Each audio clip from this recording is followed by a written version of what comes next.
أصل الحياة رحلة فيها القلب رحال، مشاهد الرحلة أسرار وأحوال. أصل الحياة رحلة فيها القلب رحال، مشاهد الرحلة أسرار وأحوال. سافر مع الأزمان، اقرأ سطور الكون، كل مشهد بعنوان وكل مشهد لون. أصل الحياة رحلة فيها القلب رحال، مشاهد الرحلة أسرار وأحوال.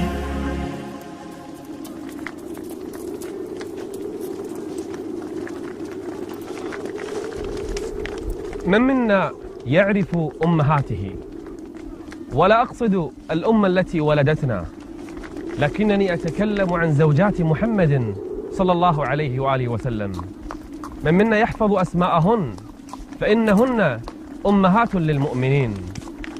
النبي أولى بالمؤمنين من أنفسهم وأزواجه أمهاتهم، أي أمهات المؤمنين هن زوجات محمد صلى الله عليه وآله وسلم. هل تعرف أيها الأخ الكريم، أيتها الأخت الفاضلة، هل نعرف أمهاتنا؟ هل نعرف من هن زوجات النبي صلى الله عليه وآله وسلم؟ أسماؤهن، عددهن، صفاتهن، كيف تزوجهن محمد صلى الله عليه وآله وسلم؟ كان يحبهن حبا جما، وكان يعدل بينهن صلى الله عليه وآله وسلم، وأغلبهن تزوجهن لهدف شرعي لمصلحة هذه الأمة أو لمصلحتها هي، ولم يكن من زوجاته بكرا إلا واحدة، وهي عائشة الصديقة رضي الله عنها. كان يعدل بينهن فيما يملك عليه الصلاة والسلام، في المبيت، في السكن، في النفقة، في التعامل، في كل شيء. أما قلبه فهو لا يملكه، فربما مال إلى بعضهن أكثر من الأخريات، لكنه أحبهن صلى الله عليه وآله وسلم. لما أكمل بأبي هو وأمي سن 25 كان أول زواجه من سيدة من سادات قريش، صاحبة الخلق، صاحبة العفة والفضيلة، صاحبة المال والتجارة، صاحبة النسب الشريف، خديجة بنت خويلد. لما رأت في محمد صلى الله عليه وآله وسلم من الصفات العظيمة، الصفات الحميدة، حتى سمي الصادق الأمين، أرسلت إليه أنها هي التي تقبل بالزواج منه إن أراد هو ذلك صلى الله عليه وآله وسلم. استشار النبي أعمامه في سن 25 إلى الآن ما بعث، ما صار نبيا، فرحب أعمامه بهذا، وكان يتيما قبل هذا صلى الله عليه وآله وسلم. فإذا بعمه حمزة على وفد من بعض أعمامه ذهبوا إلى أهل خديجة يخطبونها لرسول الله صلى الله عليه وسلم، فتزوجها، فكانت من خير زوجاته، لم ينسها إلى آخر حياته.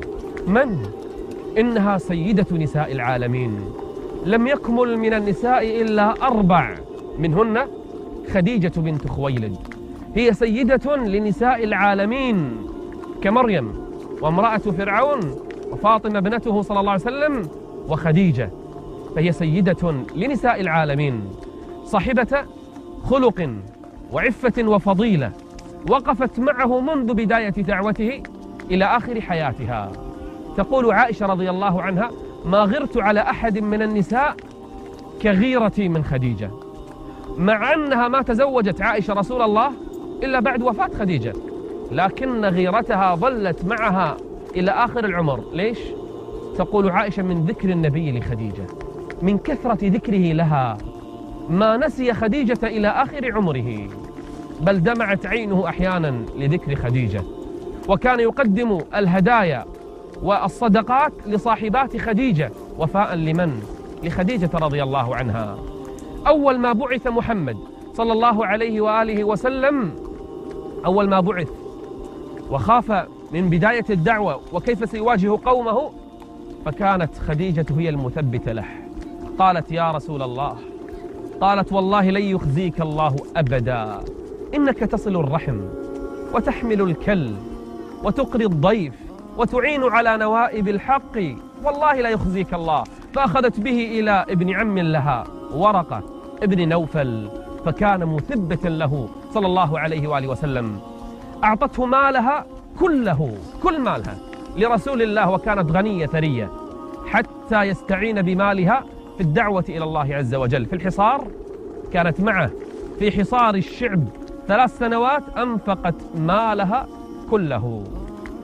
يأتيه جبريل إلى رسول الله فيقول: ستدخل عليك الآن خديجة، فأقرئها مني السلام وبشرها ببيت في الجنة. بيت لمن؟ لخديجة بنت خويلد، أول زوجاته صلى الله عليه وسلم.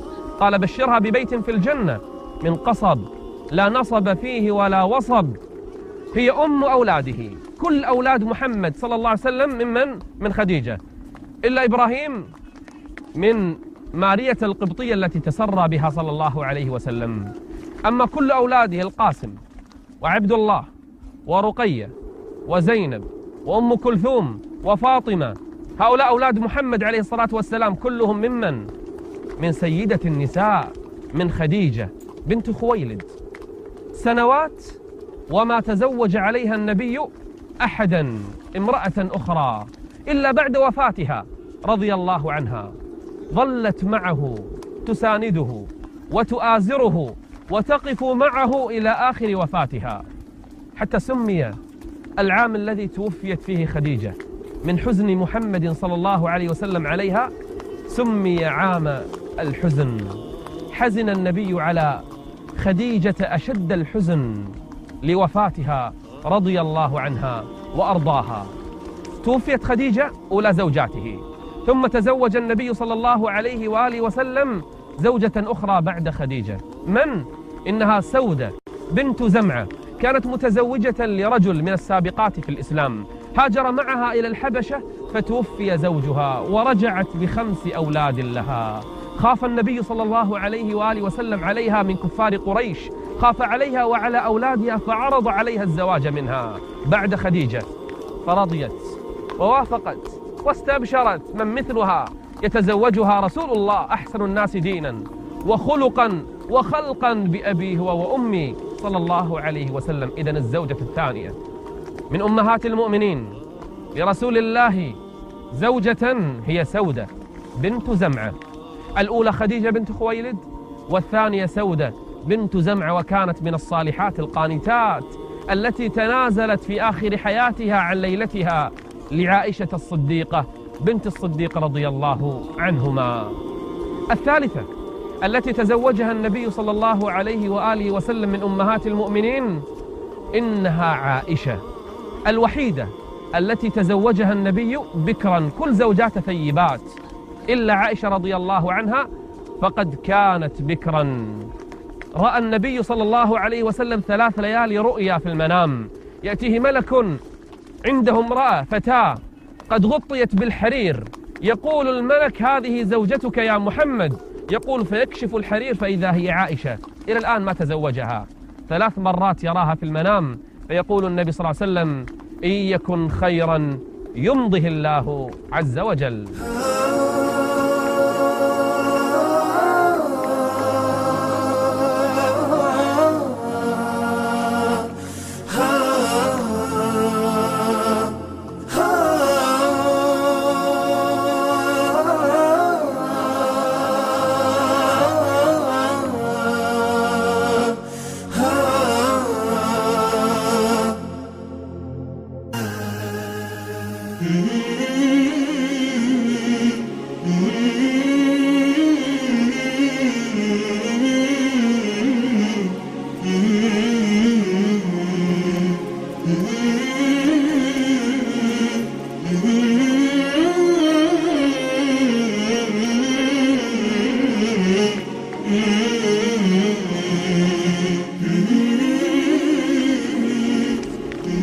عائشة رضي الله عنها من أحب أمهات المؤمنين إلى رسول الله صلى الله عليه وآله وسلم.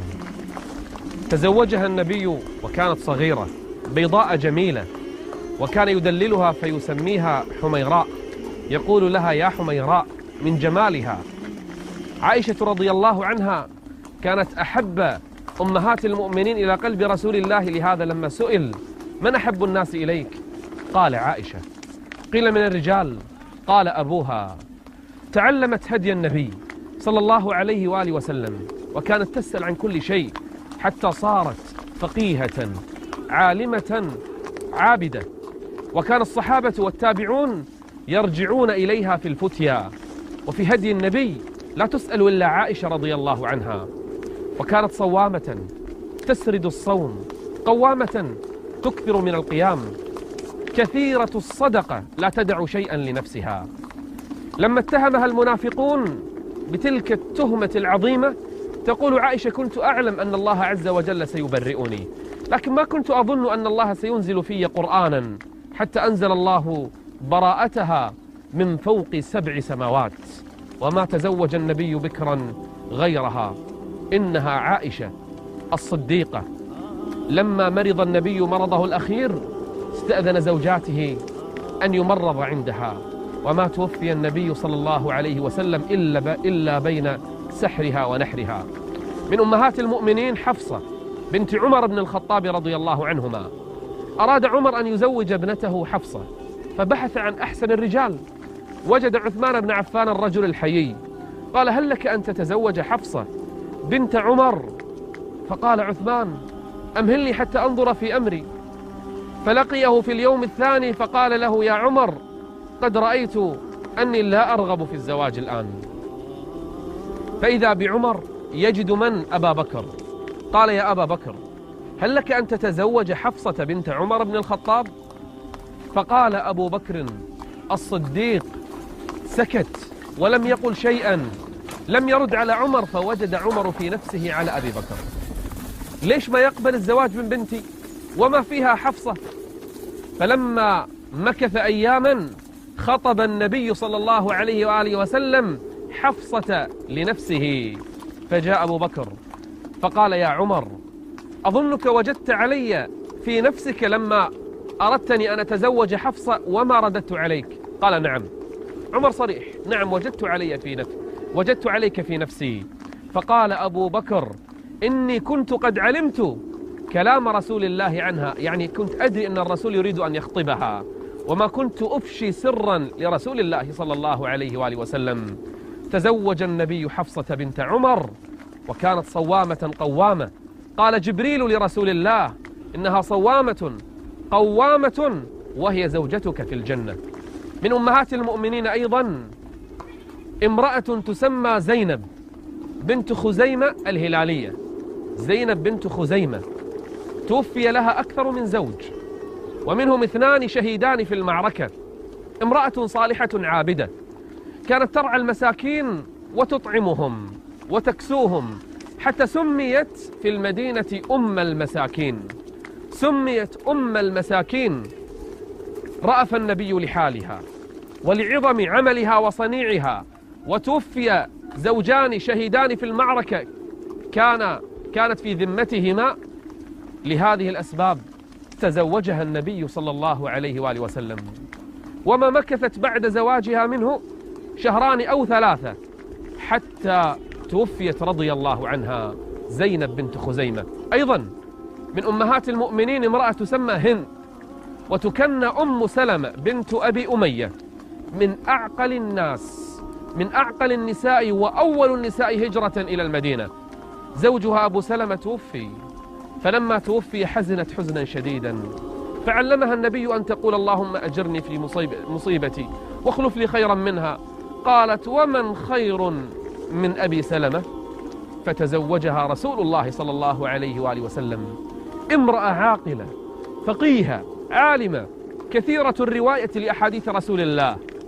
لما حصل ما حصل في الحديبية وحزن الصحابة أنهم لن يعتمروا ولن يدخلوا مكة ويطوفوا بالبيت، أمرهم النبي أن يحلقوا فما حلقوا. ليش؟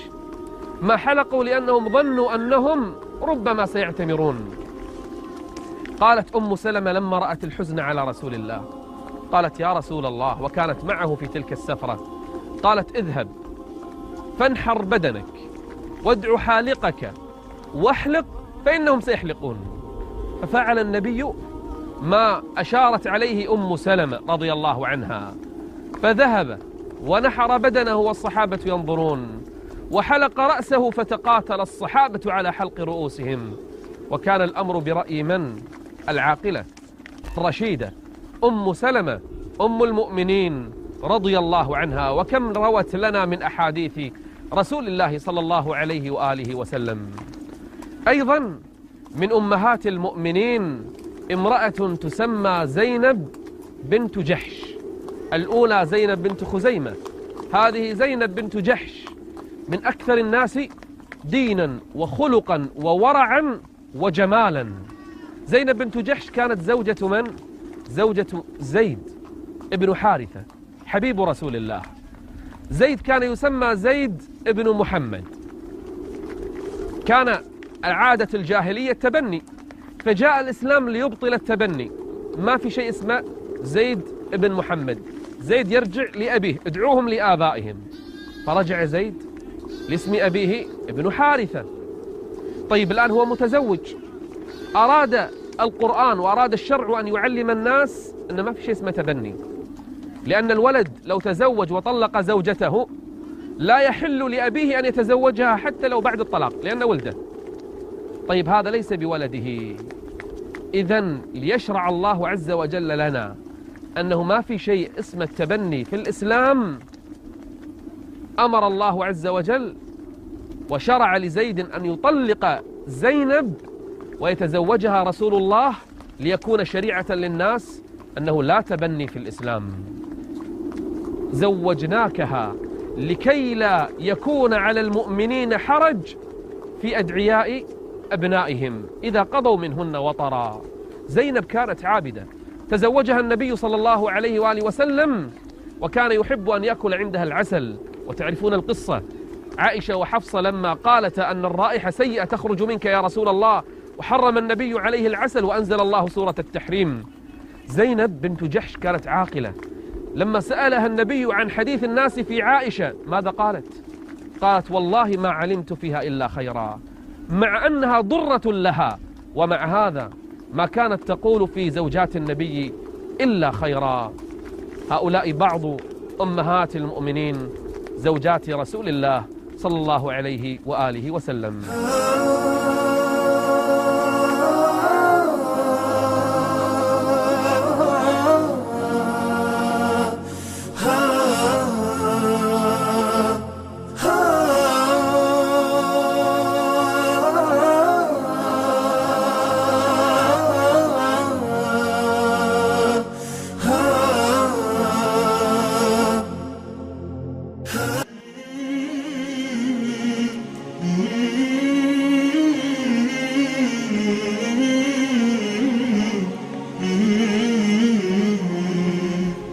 أيضا من أمهات المؤمنين رضي الله عنهن أم حبيبة بنت أبي سفيان بن حرب.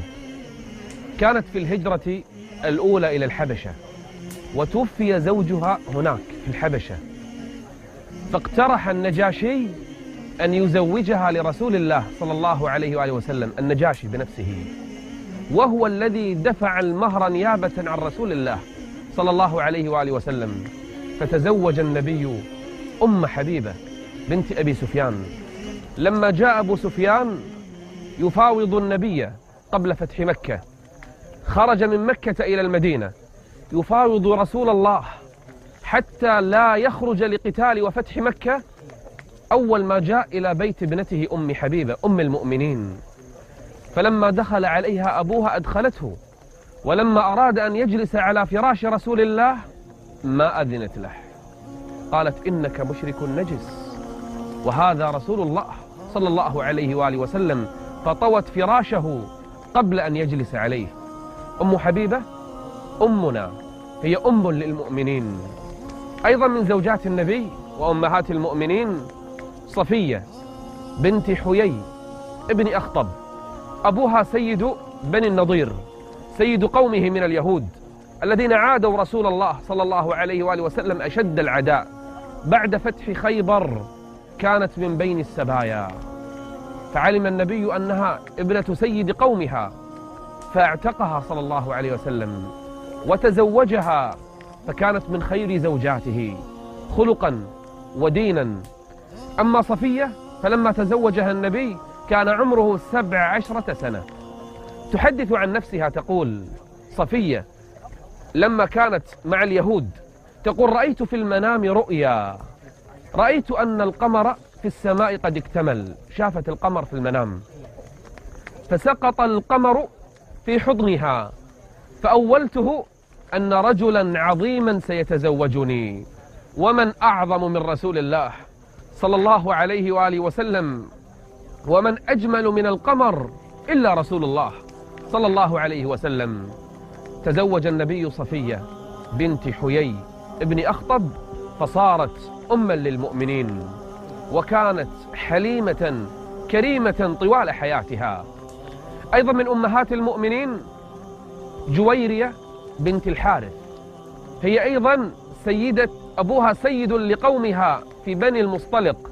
لما فتح النبي وغزا بني المصطلق في تلك السرية أو تلك الغزوة، ثم سبى من سبى من النساء، كان من بينهن جويرية بنت سيد القوم، فاعتقها النبي وتزوجها. ولما علم الصحابة أن رسول الله قد اعتق جويرية، وكان عندهم من الجواري قريبات لجويرية، كلهم اعتقوا الجواري التي عندهم، فكان زواج النبي وعتقه لجويرية سببا لعتق كل نساء قومها.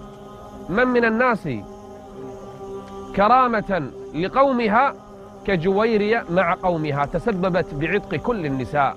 جويرية بنت الحارث أما للمؤمنين وزوجة لرسول الله صلى الله عليه وآله وسلم. أيضا من زوجات النبي بل آخرهن ميمونة بنت الحارث، تزوجها النبي بعد عمرة القضاء، هي آخر زوجاته صلى الله عليه وآله وسلم. وتسرى النبي بمارية القبطية فولدت له إبراهيم. هذه أمهات المؤمنين، هؤلاء أمهات المؤمنين زوجات النبي صلى الله عليه وسلم. هل نحفظهن؟ هل نعلم أسماءهن؟ هل نقرأ سيرهن وتراجمهن؟ هل نحبهن؟ إنهن أمهاتنا. النبي أولى بالمؤمنين من أنفسهم وأزواجه أمهاتهم. أزواج النبي أمهات لنا، أمهات للمؤمنين. الواحد منا اليوم للأسف ربما يحفظ أسماء اللاعبين، وربما بعض الفتيات تحفظ أسماء الممثلين والممثلات، لكن أمهاتنا أكثر الناس اليوم لا يعرفون أسماءهن. كيف يتقربون إلى الله بحبهن؟ إذا كنا لا نعرف خديجة ولا سودة ولا عائشة ولا حفصة ولا الزينبين ولا أم سلمة ولا أم حبيبة ولا ميمونة بنت الحارث ولا جويرية بنت الحارث ولا صفية بنت حيي، لا نعرف أمهات المؤمنين، فمن نعرف؟ إذا كنا لا نعرف أم سلمة ولا أم حبيبة، أمهات المؤمنين هن أهل بيت النبي. فأول ما يطلق أهل البيت يطلق على من؟ على الزوجة. لما دخلت الملائكة على إبراهيم الخليل وما كان عنده إلا زوجته سارة، ماذا قالت الملائكة؟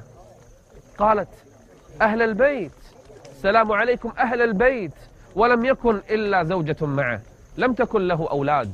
ولهذا لما قال الله عز وجل: إنما يريد الله ليذهب عنكم الرجس أهل البيت، زوجاته، أولاده وبناته، أحفاده، كلهم أهل بيته، بل أدخل معهم علي بن أبي طالب رضي الله عنه، بنو عمومته كلهم أهل بيته. إنما يريد الله ليذهب عنكم الرجس أهل البيت ويطهركم تطهيرا واذكرن ما يتلى في بيوتكن من آيات الله والحكمة أي الخطاب لأهل البيت كان على رأسه أمهات المؤمنين. يتقرب الواحد منا بحبهن، بدراسة سيرهن، بقراءة تراجمهن، بالاقتداء بهن، بالأعمال الصالحة. كان يدخل النبي أحيانا إلى بيته فيرى حبلا معلقا، يقول هذا الحبل لمن؟ لفلانة إحدى زوجاته. تقوم الليل فإذا فترت رقدت، فيقول النبي تعلقت به، يقول النبي صلى الله عليه وسلم حلوا هذا الخيط، هذا الحبل، ليصلي أحدكم نشاطه، فإذا فتر فليرقد. يخرج النبي من بيته ساعات، يرجع إلى بيته فيجد زوجته أم المؤمنين جويرية جالسة تذكر الله ساعات طوال. هكذا كان أمهات المؤمنين، عبادة، علم، فقه، طاعة، ورع، جود، كرم، لأنهن تربوا في بيت من؟ بيت رسول الله. يا نساء النبي لستن كأحد من النساء إن اتقيتن فلا تخضعن بالقول إنهن أمهات المؤمنين، إنهن زوجات محمد صلى الله عليه وآله وسلم.